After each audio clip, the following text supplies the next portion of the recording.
Most people don't struggle because they are weak. They struggle because they are disoriented. They wake up tired, move through the day distracted, and fall asleep wondering why life feels heavy, even when nothing is obviously wrong. They try motivation, productivity systems, advice, and shortcuts, yet something deeper remains unresolved, a quiet sense that they are capable of more, but don't know where to aim it. This isn't a talk about quick success or shallow inspiration. This is a slow, serious conversation about meaning, responsibility, fear, and becoming someone you can respect, about why having a problem worth solving can give your life direction, why comparison quietly destroys people, why responsibility feels terrifying but is also the source of strength, why avoiding fear costs more than facing it, and why meaning, not comfort, is what makes life worth carrying. This is not something to rush. Listen slowly, let the ideas settle. If you feel lost, overwhelmed, or quietly dissatisfied with who you're becoming, this is for you. There is a strange truth about being alive that most people never fully admit to themselves. Life is heavy.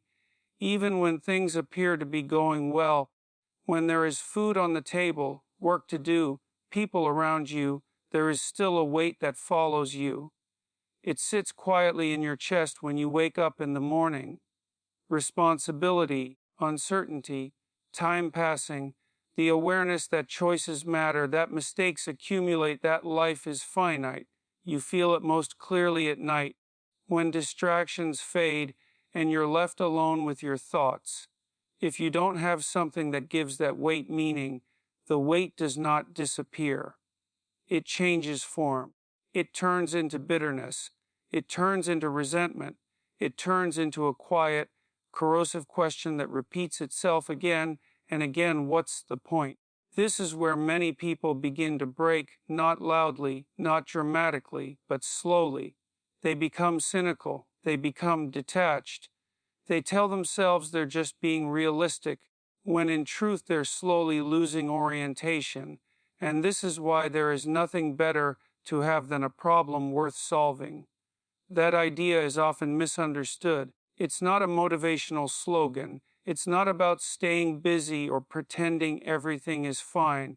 It's a psychological and existential truth. A meaningful problem gives structure to your suffering. It gives direction to your effort. It gives shape to the chaos of existence. Suffering is unavoidable. You do not get to opt out of it. You can distract yourself. You can numb yourself. You can avoid difficult questions for a while. But suffering returns, sometimes as anxiety, sometimes as depression, sometimes as anger, sometimes as emptiness. The only real choice you have is whether your suffering will be random and poisonous or purposeful and strengthening. A problem worth solving organizes suffering. When suffering is organized, it becomes bearable. When it is not, it becomes destructive. This is why responsibility matters so deeply. Responsibility is often portrayed as a burden, and in some sense it is. But it is also the only reliable antidote to chaos. When you take responsibility for something real, something that genuinely matters, you gain orientation.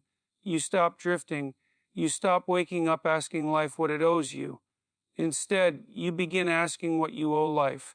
That shift is subtle, but it changes everything. Responsibility gives you a reason to get out of bed in the morning, even when you don't feel like it, even when you're anxious, even when you're depressed, even when you're exhausted and resentful and unsure. You move forward not because you feel good, but because something needs to be done. And that sense, something needs to be done, is psychologically stabilizing. It anchors you. It pulls you out of rumination and into action. It transforms pain from an enemy into a cost you are willing to pay. This does not make life easy. It makes life meaningful. And meaningful suffering is infinitely preferable to meaningless suffering. One of the greatest sources of disorientation in modern life is the endless number of ways you're told to interpret the world. Open your phone for a few minutes and you'll encounter a flood of opinions, values, identities, explanations, and ideologies. Everyone is telling you what matters, what doesn't, who's right, who's wrong, what you should want, and what you should become. At first glance, this looks like freedom, but psychologically, it often produces the opposite.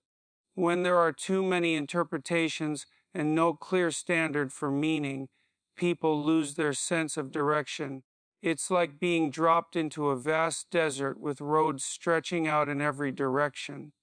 The abundance of choice doesn't feel liberating, it feels paralyzing. Because if everything can mean anything, then nothing means enough to guide action. This is why so many people feel stuck. They consume content endlessly. They think endlessly. They debate endlessly, but they do not act. Without a hierarchy of values, without a clear sense of what matters most, action feels arbitrary, and arbitrariness feels dangerous. But here is the crucial point that often gets missed. Just because there are countless ways to interpret the world does not mean there are countless ways to interpret it that are productive, meaningful, and sustainable. In fact, the number of interpretations that lead people upward toward strength, clarity, competence, and peace is surprisingly small. Most interpretations make people weaker. Most interpretations give them excuses. Most interpretations encourage blame rather than responsibility. Most interpretations turn people into critics instead of builders, meaning that works must survive reality. It must survive tragedy. It must survive failure, rejection, boredom, and pain. It must function not only on your best days, but on ordinary days, on Tuesday nights when your mind is loud and no one is coming to rescue you. Meaning is not something you discover by endlessly searching. It is something you construct by choosing what you are willing to carry and committing to carrying it honestly. This is why having a problem worth solving matters more than feeling happy. Happiness comes and goes. Meaning sustains. Happiness is an emotion. Meaning is an orientation. When you lack orientation, even pleasure feels hollow. When you have orientation, even suffering feels tolerable. This is also why people who avoid responsibility often become bitter. Bitterness is what happens when you feel that life is imposing suffering on you for no reason. But when you voluntarily accept responsibility, suffering becomes something you choose to endure for the sake of something valuable. That choice restores dignity.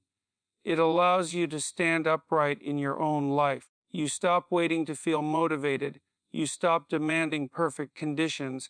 You stop bargaining with reality. You act because acting is necessary, and necessity has a strange power. It pulls you forward when emotion fails. It gives structure to time. It gives coherence to effort. It transforms chaos into something navigable. This does not mean you take on everything. In fact, taking on too much responsibility too quickly can crush you. The responsibility that strengthens you is appropriate responsibility, something challenging but manageable, meaningful but realistic, a responsibility you can carry today, and then tomorrow a little more. This incremental process is how people grow without breaking. Small, honest steps taken consistently are far more powerful than dramatic declarations that collapse under their own weight. When you live this way, bitterness slowly loses its grip. You may still suffer, you may still struggle, but your struggle is no longer pointless. It belongs to a story that moves somewhere, and that movement, however slow, is enough to keep you alive in the deepest sense of the word. Life remains heavy, but it no longer feels arbitrary, and that makes all the difference. Once you begin to carry responsibility, once your life has at least some direction, another danger appears, quieter but just as destructive. It creeps in through comparison. Comparison is one of the most corrosive habits of the modern world, and it operates almost invisibly. People don't sit down and decide to compare themselves. It happens automatically. You scroll through images, stories, achievements, lifestyles, and your nervous system absorbs a message long before your conscious mind can intervene. Everyone else is ahead of you. You see someone's success and feel late. You see someone's relationship and feel unwanted.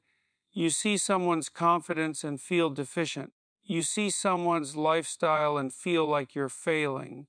And the more you do this, the more distorted your perception becomes. The fundamental problem with comparison is not that it hurts your feelings, it's that it is profoundly dishonest. You are comparing your full inner reality, your doubts, fears, insecurities, unfinished goals, private struggles, to a carefully selected surface presented by someone else. You see the shine, but you do not see the cost. You do not see the burden they carry. You do not see the sacrifices they made or the suffering they endure behind closed doors. You don't know what they gave up. You don't know what they regret. You don't know what kind of family they came from. You don't know what problems they lie awake thinking about at night. And yet you judge yourself against them anyway. That habit does not produce growth. It produces resentment. Resentment is not just sadness. It is not just disappointment. Resentment is an entire worldview. It quietly teaches you that life is unfair, that success is theft, that other people's happiness is an insult, and that responsibility is oppression. Resentment feels justified, which is why it is so dangerous. It allows people to feel morally superior while remaining completely stuck. Over time, resentment hardens. It poisons motivation. It twists perception. It makes improvement feel pointless and effort feel humiliating. People who are deeply resentful do not want to build, they want to see things fail. Not because they are evil, but because bitterness feels safer than hope. This is why comparison is psychologically suicidal when practiced unconsciously. The alternative is simple but uncomfortable. Compare yourself with yourself. Compare who you are today to who you were yesterday. Compare your habits, your honesty, your effort, your responsibility. That comparison respects reality. Because no one else has your temperament, your history, your strengths, your limitations, or your burdens. The only fair competition is internal. The question is not, am I better than them? The question is, am I slightly better than I was? 1% improvement matters. One honest correction matters. One small step towards something valuable matters. This kind of progress may feel insignificant in the moment, but it compounds. Over time, it produces something far more stable than confidence, self-respect. Self-respect is not arrogance. It is not pride. It is the quiet knowledge that you are trying, that you are not lying to yourself, that you are carrying what you can carry instead of hiding from it. That feeling stabilizes people in ways external validation never can. This brings us back to responsibility, but in a deeper sense. Responsibility is often misunderstood as punishment. People think taking responsibility means beating themselves up endlessly for past mistakes. But responsibility is not self-punishment. In fact, endless self-punishment is often a way of avoiding responsibility. It keeps you stuck in the past, rehearsing guilt instead of correcting behavior. True responsibility asks a different question: what can I do now? Not, how bad was I? Not, how ashamed should I feel? But, what is the next right action? There is a principle here that matters deeply: minimal necessary force. You do not need to destroy yourself to improve yourself. You need only enough pressure to change direction. No more than that. Anything beyond that becomes cruelty disguised as morality. Regret, when used properly, is information. It tells you your values were violated. Once you extract the lesson, you move forward. You correct your course. You do not keep hitting yourself harder than necessary. This distinction is crucial because many people confuse responsibility with self-hatred, and self-hatred does not produce growth, it produces paralysis. Responsibility paired with compassion is what creates sustainable change. Too much compassion without responsibility leads to stagnation. People excuse everything, tolerate everything, and slowly decay. Too much responsibility without compassion leads to despair. People demand perfection, fail inevitably, and collapse under the weight of their own standards. The balance between the two is what builds character. Another reason people avoid responsibility is that it exposes them to failure. Once you decide what matters, you make failure visible. If you never define success, you never technically fail, but you also never win. Living in vagueness feels safe in the short term. You can't be judged. You can't fall short. You can't be wrong. But the long-term cost of vagueness is severe. You lose the ability to correct your path. You drift into problems slowly and silently, unable to name them until they're overwhelming. Clarity hurts, but it heals. When you make your standards explicit, you will see when you fall short. That stings. But it also gives you power, because now you can fix something, or adjust your plan, or choose differently next time. And that is infinitely better than living in fog. There is another subtle trap here. People often believe that whatever they are doing now is risk-free. They think the danger lies in change, not in staying the same. But this is a profound illusion. Everything you do has a cost. Even doing nothing has a cost. Even avoiding a decision has consequences. The habits that ruin people rarely arrive dramatically. They arrive quietly. They feel familiar, comfortable, earned. Just one more day. I'll deal with it later. And because they repeat, their danger becomes invisible. This is why responsibility must be forward-looking.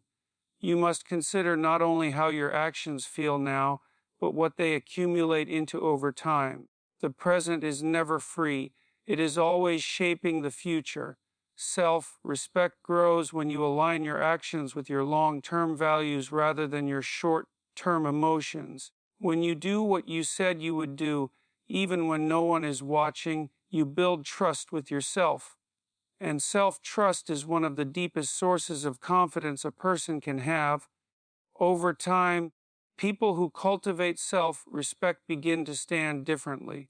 They speak more clearly. They tolerate chaos better. They are less reactive, less envious, less bitter. Not because life becomes easy, but because they know they are not betraying themselves. And that knowledge is grounding. Comparison fades when self-respect grows. You stop obsessing over what others are doing because you are too busy building something real. Your attention turns inward, not in a narcissistic way, but in a responsible one. You are no longer asking, how do I measure up? You are asking, am I living honestly? That question asked consistently is enough to transform a life. At some point, if you are honest with yourself, you realize something uncomfortable. Most of what holds you back is not ignorance, it is fear. Not the dramatic kind of fear that makes you panic or run, but the quiet, persistent kind, the kind that whispers reasonable explanations, the kind that sounds intelligent, the kind that disguises itself as patience, caution, or realism. Fear says, now is not the right time. Fear says you're not ready yet. Fear says you need more information. Fear says, what if you fail? And because fear speaks softly, and because it uses logic, people mistake it for wisdom. But if you look closely, fear has a very specific goal: to keep everything exactly the same. Fear does not care whether your current life is good or bad. It only cares that it is familiar. Familiarity feels safe, even when it is slowly destroying you. This is why people remain stuck in situations they openly admit they hate. The pain is known, the alternative is unknown. Fear protects the status quo. One of the reasons fear is so powerful is that it protects identity. People do not only fear failure, they fear becoming someone they do not recognize. They fear shattering the story they have been telling themselves about who they are. Even painful identities feel stable. I'm unlucky, I'm misunderstood, I'm just not disciplined. I'm not the kind of person who succeeds. These identities hurt, but they are predictable. They explain the past. They excuse the present. They remove responsibility for the future. Change threatens identity. Growth demands revision. Responsibility forces you to rewrite your story. And rewriting your story feels like a kind of death. Something has to die: your excuses, your old self concept, your protective illusions. Humans avoid symbolic death almost as much as physical death, so they cling to familiar suffering rather than risk transformation. This is where resentment is born. Resentment is fear that has stopped moving. It is fear that no longer asks, "What should I do?" Instead, it says the world is wrong. Resentment freezes people in place. It turns opportunity into insult and success into provocation. Resentment feels powerful because it gives moral superiority without responsibility. But it is poison. It corrodes perception. It makes improvement feel humiliating. It turns life itself into an enemy. Courage is the antidote, but courage is often misunderstood. Courage is not confidence. Courage is not fearlessness.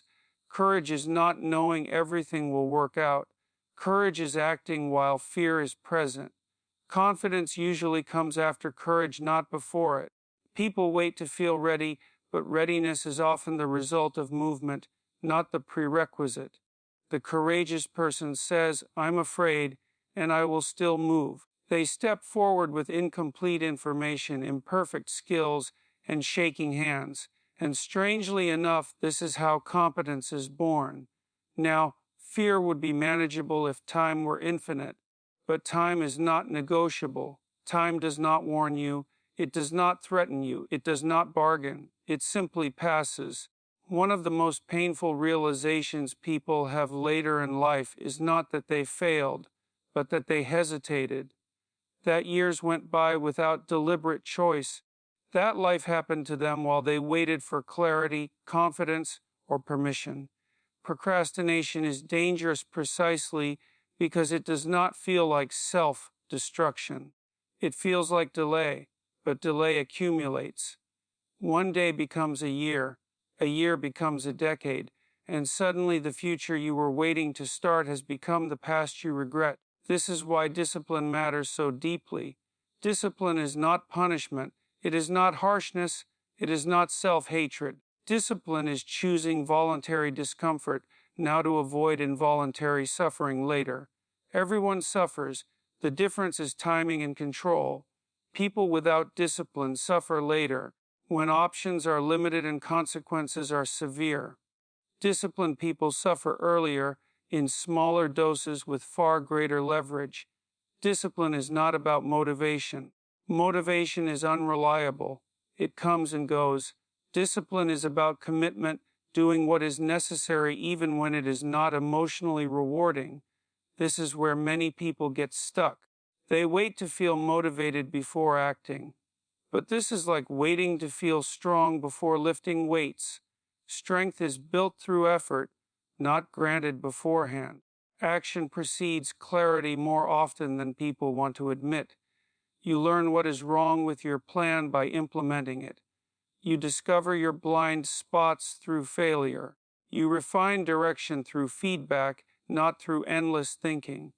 This is why perfectionism is often a disguised form of fear. It postpones action indefinitely while appearing responsible. In reality, it is avoidance. A bad plan implemented is more valuable than a perfect plan imagined. You act, you observe, you adjust, you act again. That cycle is how real change happens. Another critical principle is repetition. Anything you do every day becomes a significant percentage of your life. People underestimate this because they think emotionally, not mathematically. 10 minutes of avoidance a day becomes years of stagnation. 15 minutes of resentment a day becomes a worldview. This is why fixing small, daily friction points is so powerful. You are not fixing a moment, you are fixing a percentage of your existence. Health belongs here too. Physical health is not vanity, it is maintenance. When you neglect your body, you reduce your ability to think clearly, regulate emotion, tolerate stress, and help others. Exercise is one of the few interventions that reliably improves mood, cognition, resilience, and longevity. There is no replacement for it. Truth also belongs here. When you lie especially to yourself, you fracture reality. You create multiple versions of yourself that must be managed and defended. This produces anxiety. Truth simplifies. It aligns your internal world with the external one. That alignment creates calm. Reliability follows from truth. When your word means something, people trust you. Trust compounds. Opportunities emerge not because you demanded them, but because you became dependable. This is how lives quietly change, not through dramatic moments, but through consistent alignment. Fear never disappears completely, but when you act despite fear, fear loses its authority. It becomes information rather than a command. Over time, courage accumulates, discipline strengthens, identity updates, and one day, almost without noticing, you realize you are no longer the person you were, not because you waited for clarity, but because you moved forward without it. At some point in a person's life, usually after enough disappointment, betrayal, exhaustion, or unmet expectations, an idea begins to creep in quietly. Maybe nothing really matters. Not shouted, not dramatic, just whispered late at night when distractions fade, when effort didn't produce the reward you expected, when the future stopped feeling exciting and started feeling heavy. This is nihilism in its most common form, not rebellion fatigue. Nihilism is not chosen because it is convincing. It is chosen because it is easier than hope. Hope demands responsibility. Hope demands risk. Hope demands vulnerability. If nothing matters, then you don't have to try. If nothing matters, failure doesn't hurt as much. If nothing matters, you don't have to carry the weight of caring.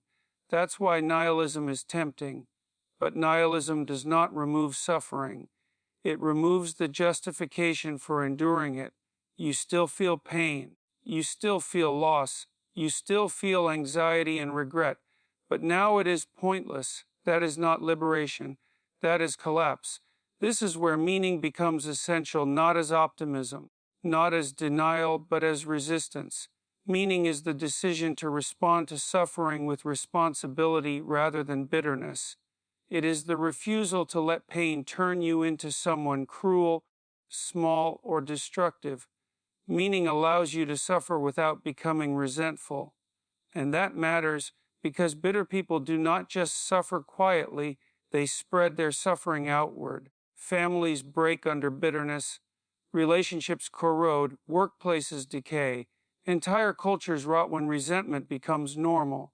Meaning interrupts that process. Meaning says, yes, this hurts, and I will carry it anyway. This is also where love enters the picture. Though love is often misunderstood, love is usually presented as emotion, as chemistry, as feeling. But feelings fade, they fluctuate, they are unreliable foundations for a life. At its deepest level, love is responsibility voluntarily accepted. To love someone is to say your well-being matters to me, even when it costs me. That is why love is terrifying. Because love makes you vulnerable to loss, it exposes you to grief, it binds your fate to another human being. But refusing love does not protect you from suffering, it only guarantees loneliness. And loneliness is one of the most corrosive forces in the human psyche. People can endure extraordinary hardship if they feel connected. They break down rapidly when they feel isolated. Connection is not optional for a meaningful life. This is also why commitment, despite what modern culture claims, often creates freedom rather than limiting it. Commitment simplifies life. It reduces chaos. It focuses attention. A committed relationship, a committed craft, a committed responsibility, these things organize time and energy. Without commitment, life becomes an endless series of shallow choices that exhaust the soul. Service belongs here as well. One of the most deeply satisfying experiences a person can have is helping someone else in a real way, not performatively, not for praise, but genuinely, when your action actually improves someone's life. If you pay attention to yourself when that happens, you'll notice something remarkable. The satisfaction is deeper than pleasure. It feels aligned, as if some part of you recognizes this is what I was built for. Service is not just moral advice, it is practical advice for meaning. It anchors you outside your own rumination. It gives your suffering context. It turns pain into contribution. This does not mean sacrificing yourself indiscriminately. It means offering what you can carry without destroying yourself. Sustainable generosity, not martyrdom. Now, there is another painful truth people avoid confronting: the burden of unrealized potential. This kind of suffering appears later in life. It is quiet, it does not scream, it whispers. It feels like sadness without a clear cause, like nostalgia for something that never happened. It emerges when people look back and realize they lived safely instead of honestly, that they avoided responsibility, that they postponed courage, that they let fear make decisions for them. This pain is heavier than failure. Failure hurts, but failure teaches. Failure contains information. You can integrate it, you can move forward. Unlived life haunts. This is why becoming someone you can respect matters so deeply. Self-respect is not ego. It is not superiority. It is the quiet knowledge that you are trying, that you are not betraying yourself, that you are carrying your share of the weight instead of dropping it on others or on the future. You don't need to be extraordinary to respect yourself. You need to be honest. You need to be responsible. You need to be moving forward, even slowly. When people develop self-respect, something changes in how they face the world. They stand a little straighter. They speak more carefully. They tolerate chaos better. They are less reactive, less envious, less bitter. Not because life becomes easy, but because they know they are not lying to themselves. Death plays an uncomfortable but necessary role here. Most people avoid thinking about death. They call it morbid. But death is clarifying. Death reminds you that time is limited and therefore valuable. If time were infinite, nothing would matter. Meaning exists because time runs out. When you truly accept that trivial concerns lose their grip, you stop asking, "What will people think?" and start asking, "What will I regret not doing?" Legacy is not fame. Legacy is what remains better because you were here. It is local before it is global. It exists in relationships repaired, children raised well, work done honestly, suffering reduced. You do not need permission to begin. Not everyone will be famous. Not everyone will be exceptional in the same way, but everyone can be courageous. Everyone can take responsibility for what is in front of them. Everyone can choose the upward path repeatedly. And that quiet heroism, the decision to live honestly, responsibly, and courageously, is rarer than genius. At the deepest level, all of this reduces to a single question: will you live awake or will you live asleep? Awake means aware of time, aware of responsibility, aware of fear, aware of meaning. Asleep means drifting, numbing, distracting, blaming. The cost of staying asleep is paid slowly and then all at once. Change does not arrive in a single heroic moment. It arrives through thousands of small decisions, keeping small promises to yourself, telling the truth when lying would be easier, showing up when it would be simpler to disappear. Each time you do that, you become more trustworthy to others and to yourself, and self-trust is one of the deepest forms of confidence a human being can have. No one announces transformation while it is happening. From the outside, it looks boring, but one day you look back and realize you are calmer, stronger, clearer, more capable of love, more capable of responsibility. That is not an accident. That is the result of choosing meaning over comfort, again and again. Life does not ask you to be perfect. It asks you to be honest, to take responsibility for what is in front of you, to aim at something meaningful, to tell the truth even when it's uncomfortable, to move forward despite fear. You will suffer either way, but one kind of suffering builds dignity and clarity, and the other builds bitterness and regret. You don't need the entire plan. You only need the next responsible step. Compare yourself to who you were yesterday. Carry what you can carry. Build what you can build. Help where you can help. Over time, those choices compound. One day, quietly, you realize something has changed. Life still feels heavy, but it also feels meaningful. And that is enough.